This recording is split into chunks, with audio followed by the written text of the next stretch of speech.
बच्चों, आज हम कक्षा 12 में कैकेयी अनुताप के शेष पाठ के बारे में पढ़ेंगे। कैकेयी अनुताप साकेत महाकाव्य से लिया गया है और इसमें ये बताया जा रहा है, रानी कैकेयी स्वयं कहती है पश्चाताप करती हुई कि मैंने भरत को जन्म देने के बावजूद भी इसकी गहराई को मैं समझ नहीं पाई। देखिए बच्चों, कहते आते थे यही अभी नरदेही, माता न कुमाता पुत्र कुपुत्र भले ही। अब कहीं से भी ये हाय विरुद्ध विधाता, है पुत्र पुत्र ही रहे कुमाता माता। तो इस अवतरण में रानी कैकेयी कहती है, मैंने भरत को जन्म दे करके भी मैं उसके दृढ़ संकल्प की शक्ति को न पहचान सकी। और इसमें बताती हैं कि जो संसार में प्रचलित कहावत है कि पुत्र पुत्र कुपुत्र हो सकता है, लेकिन माता को माता नहीं हो सकती है। लेकिन कैकेयी कहती, आज मैंने लोक कहावत, संसार में प्रचलित कहावत को भी उल्टा कर दिया कि पुत्र पुत्र रहा और माता कुमाता बन गई। कहते आते थे यही अभी नरदेही, माता न कुमाता पुत्र कुपुत्र भले ही। आज तक सब यही कहते चले आए हैं कि माता कुमाता नहीं हो सकती, पुत्र भले ही कुपुत्र हो जाए। लेकिन अब कहे सभी ये हाय विरुद्ध विधाता, है पुत्र पुत्र ही रहे कुमाता माता। लेकिन आज हे विधाता, मैंने लोक रिवाज को भी उल्टा कर दिया, उसके विरुद्ध मैंने कुकृत्य कर डाला कि पुत्र पुत्र बना रहा और माता कुमाता बन गई। कि बस मैंने इसका वाह मात्र ही देखा, और दृढ़ हृदय न देखा मृदुल गात ही देखा। रानी कैकेयी कहती है कि बस मैंने इसका वाह मात्र ही देखा, मैं ये नहीं समझती थी कि भरत के अंदर दृढ़ संकल्प की शक्ति विद्यमान है। मैंने तो इसके बाहरी स्वभाव को ही देखा था और मृदुल कोमल शरीर के बारे में ही मैं जानती थी। इसके अंदर कितनी दृढ़ संकल्प की शक्ति है इसके हृदय में, ये मैं न जान पाई थी। नहीं तो मैं ऐसा बिल्कुल ना करती। ऐसा रानी कैकेयी पश्चाताप करती हुई कहती हैं कि मैं आज तक इसके हृदय की गहराई को समझ नहीं सकी कि इसके हृदय में इतनी दृढ़ संकल्प की शक्ति है, यह इतना दृढ़ संकल्पवान है। परमार्थ न देखा पूर्ण स्वार्थ ही साधा। रानी कैकेयी कहती है कि मैंने परस्वार्थ को नहीं देखा। मैं वरदान मांगते समय पूरी तरह से स्वार्थिनी बन गई थी। भरत के स्वार्थ के लिए मैंने राज सिंहासन मांगा है, पर कहती इस कारण ही तो हाय आज ये बाधा। इसी के कारण तो आज मेरे सामने इतनी भारी विपत्ति आ गई है। अगर मैंने स्वार्थ से ना घिर गई होती और परमार्थ को अगर देख लिया होता तो शायद आज मैंने ऐसा कुकृत्य ना करती और ना ही हमें ऐसी बाधा उठानी पड़ती। ऐसा कैकेयी पश्चाताप करती हुई कहती है। और क्या कहती है कि युग युग तक चलती रहे कठोर कहानी। रानी कैकेयी कहती है कि हमारे इस कुकृत्य से युगों युगों तक यह कठोर कहानी चलती रहेगी। थोड़े दिन के लिए ये मेरी कहानी नहीं बनी है, ये तो युगों युगों तक चलती रहेगी। कि रघुवंश में रघुकुल में भी थी एक अभागिनी रानी, कि रघुवंश में भी एक दुष्ट रानी हुई थी जिसने इतना भारी कुकृत्य कर डाला, अयोध्या में रंग में भंग मचा दिया और पुत्र के स्वार्थ के लिए इतना भारी कलंक का टीका जिसने लगा लिया और लोक प्रचलित रिवाज को भी उल्टा कर दिया, ऐसी अयोध्या में एक दुष्ट रानी हुई होगी। ये हमारी कहानी युगों युगों तक चलती रहेगी। निज जन्म जन्म में सुने जीव ये मेरा, अधिकार उसे था महास्वार्थ ने घेरा। निज जन्म जन्म में सुने जीव यह मेरा, अधिकार उसे था महास्वार्थ ने घेरा। कहती रानी कैकेयी कि हर जन्म जन्म में सब लोग यही कहेंगे, मुझे यही धिक्कारेंगे कि उस अभागिनी रानी को महास्वार्थ ने घेर लिया था, जिसके कारण इतना बड़ा दुष्कर्म कुकर्म कर डाला। वो बड़ी ही स्वार्थनी थी। ऐसा हर जन्म में, हर जन्म के सभी लोग मुझे धिक्कारेंगे और मुझे सुनना ही पड़ेगा। 100 बार धन्य वो एक लाल की माई, और जिस जननी ने है जना भरत सा भाई। कैकेयी के ऐसी बातों को सुनकर राम जी ने यह जान लिया कि कैकेयी जो है पश्चाताप के भावों से भरी हुई है, तो उसे निर्दोष देखते हुए कहते हैं, राम कहते हैं कि 100 बार धन्य वो एक लाल की माई, भरत जैसे महान पुत्र की वह माता एक बार नहीं सैकड़ों बार धन्यवाद की पात्र है। जिस जननी ने है जना भरत सा भाई, जिसने भरत जैसे भाई को जन्म दिया है, वह भरत की माता धन्यवाद की पात्र है। एक बार नहीं 100 बार मैं उसे धन्यवाद देता हूँ। ऐसा साधुवाद करते हुए राम जी कहते हैं और धन्यवाद देते हैं। तो राम के इन वचनों को सुनकर सभा के सारे लोग उन राम की बातों का अनुमोदन करते हैं कि पागल सी प्रभु के साथ सभा चिल्लाई, 100 बार धन्य वो एक लाल की माई। राम के ऐसा कहने पर सारी सभा के जितने भी लोग थे वो पागल जैसे बन करके एक साथ राम की बात को दोहराते हुए कहने लगे, उस भरत की माता, भरत को जन्म देने वाली वह माता 100 बार धन्यवाद की पात्र है। मैं उसको एक बार नहीं 100 बार धन्यवाद करता हूँ। हालाल उसे भी आज गंवाया मैंने, और बेकराल कुयस ही यहाँ कमाया मैंने। रानी कैकेयी कहती है कि हालाल उसे भी आज गमाया मैंने, जिस पुत्र के लिए मैंने इतना भारी षड्यंत्र रचा, आज उस पुत्र को भी मैंने अपने कुकर्मों से कुकृत्यों से गमा दिया और संसार में मैंने भारी अपयश कमा लिया है स्वार्थ के वशीभूत होने से।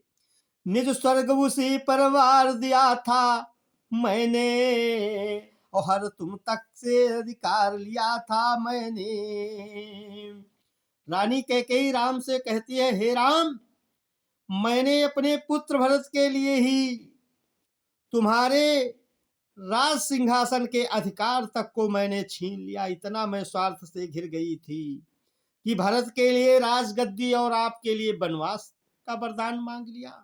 ये सब भरत के लिए ही मैंने तुम्हारे अधिकारों को भी छीन लिया। पर वही आज यह दीन हुआ रोता है, और संकित सबसे घृत हिरण तुल्य होता है। हे राम, आज वही भरत जिसके लिए मैंने इतना भारी अपयश कमाया, आज वही भरत दीन बन करके सबके सामने रोता हुआ और सबके प्रति शंका का भाव भरता हुआ घूम रहा है। और उस भरत की स्थिति आज उस हिरण के समान है जो सबके प्रति आशंका भरता है और पत्ता खरकने मात्र से उत्कीर्ण हो उठता है। श्रीखंड आज अंगार चंड है मेरा, तो इससे बढ़कर कौन दंड है मेरा। कैकेयी जी कहते, हे राम, मेरा भरत श्रीखंड आज अंगार चंड है मेरा। जो मेरा पुत्र भरत चंदन के समान शीतल था, आज वो अंगारे के समान दाहक बन गया है। तो इससे बढ़कर कौन दंड है मेरा। तो इससे बढ़कर मेरे लिए और कौन दुख हो सकता है। श्रीखंड और अंगार चंड में बच्चों विरोधाभास अलंकार है। आगे देखिए, आगे रानी कैकेयी बता रही है कि जिस समय मैंने ये वरदान मांगे थे, उस समय मैं पुत्र के विशाल मोह के कारण उस मोह की विशाल नदी में गिरकर हाथ पैर पटक रही थी। पटके मैंने पद पानी मोह के नद में, और जन क्या क्या करते नहीं स्वप्न में मद में। रानी कैकेयी कहती है कि वरदान मांगते समय मैं पुत्र मोह के विशाल नदी में गिरकर हाथ पैर पटक रही थी। लोग स्वप्न में या मद में क्या क्या नहीं कर डालते हैं। हा दंड कौन क्या उसे डरूंगी अब भी, मेरा विचार कुछ दया पूर्ण हो तब भी। हे राम, कहती दंड कौन क्या उसे डरूंगी अब भी। अब मैं अगर किसी के द्वारा दंडित की जाऊं, अगर मुझे कोई दंड दे, तो क्या मैं अब भी दंड से डरूंगी। मैंने दंड पाने योग्य कार्य ही किया है। क्या अब भी मैं दया की पात्र बनी हूं। मैं तो दया की पात्र नहीं हूं, दंड की प्रार्थिनी हूं। मुझे दया नहीं चाहिए, दंड चाहिए। और कहती रानी कैकेयी, हाय दया हंत, वो घृणा आहा वो करुणा, वह तरणी सी है आज जाह्नवी वरना। हाय दया हाय घृणा, कहती दया और करुणा मेरे लिए कहते हैं किसके समान हो गई है। कहते हैं कि दया और करुणा गंगा और वरुणा के तुल्य होकर के मेरे लिए बैतरणी बन गई हैं। यदि आप सब लोग मेरे ऊपर दया करेंगे तो मुझे वह दया नरक के दंड से भी ज्यादा भारी पड़ेगी। इसलिए आप सब लोग मेरे ऊपर दया मत दिखावें। मैं दंड की प्रार्थिनी हूं, मुझे दंड दिया जाएगा तो मुझे शांति मिलेगी। कहती है कि सह सकती हूं चिर नरक सुने सुविचारी, पर मुझे स्वर्ग की दया दंड से भारी। मैं चिरकाल तक के नरक के दंड को सहन कर सकने के लिए तैयार हूं।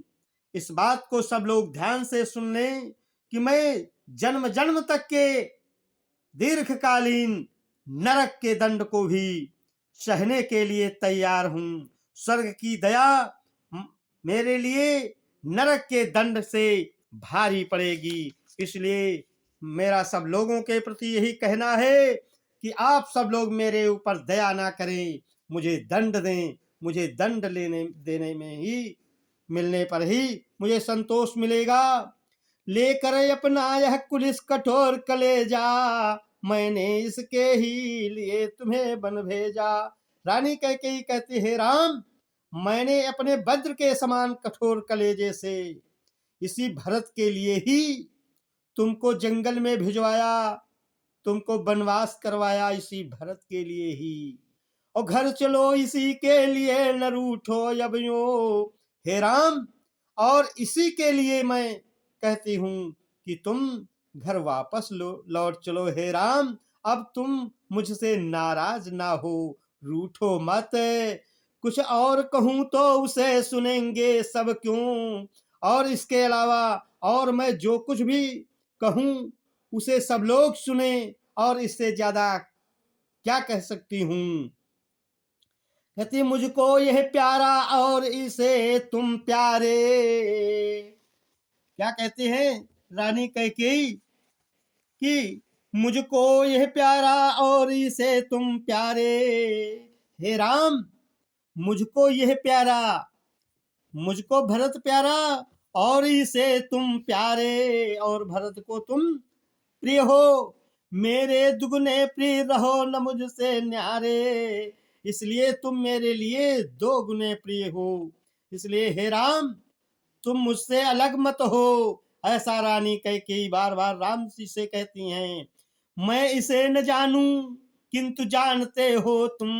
हे राम, मैं भरत को भली भांति नहीं जानती हूँ कि इसके अंदर इतनी दृढ़ संकल्प की शक्ति है, किंतु आप इसके हृदय की दृढ़ संकल्प की शक्ति को जानते हो। अपने से पहले इसे मानते हो तुम, और अपने से भी ज्यादा तुम भरत को मानते हो।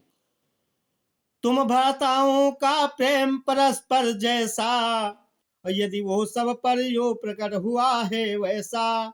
हे राम, तुम दोनों भाइयों का पारस्परिक प्रेम जितना है वो आज यहाँ सबके सामने प्रकट हो गया है, सबको देखने को मिल रहा है।